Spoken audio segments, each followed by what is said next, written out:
Jean-Pierre Coton, représentant de la CGT à la Commission Environnement Santé. L'enjeu de ce groupe de travail, c'est en quelque sorte de cerner un domaine nouveau qui est la santé environnementale. Le problème de la santé environnementale, c'est que si l'on prend en compte les dégâts des processus de production sur la santé et que l'on instaure une fiscalité appropriée, cela va augmenter le coût des produits. Donc c'est un peu sur cette question qui fâche, qui pour l'instant n'a pas été abordée, que va se jouer le Grenelle à mon avis. Et plus généralement, l'enjeu c'est d'intégrer, disons, l'écologie dans l'économie et de faire en sorte que les produits soient éco-conçus, c'est-à-dire que à la conception d'un produit, on conçoive également sa destruction et son impact environnemental. Eh bien écoutez, je suis Henri Forest, secrétaire confédéral à la CFDT, chargé de la santé au travail.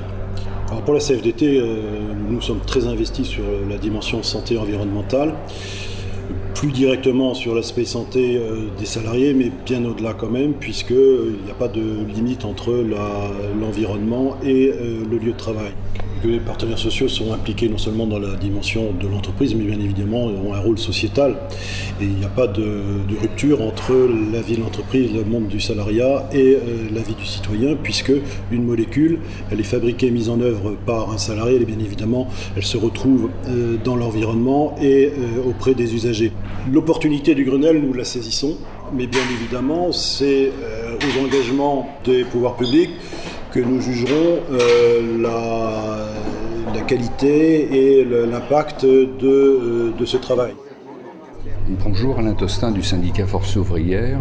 Je représente la Fédération de la chimie Force Ouvrière. Pour Force Ouvrière, il serait nécessaire de créer un grand service public de l'environnement. Ce que nous avons vu aujourd'hui dans cette réunion est très intéressant parce que beaucoup d'idées, etc., convergent vers une nécessité d'améliorer l'environnement. Ce que j'ai vécu là, il me semble qu'on n'aurait pas pu le vivre il y a de ça 20 ans. On aurait été dans un affrontement beaucoup moins pacifique.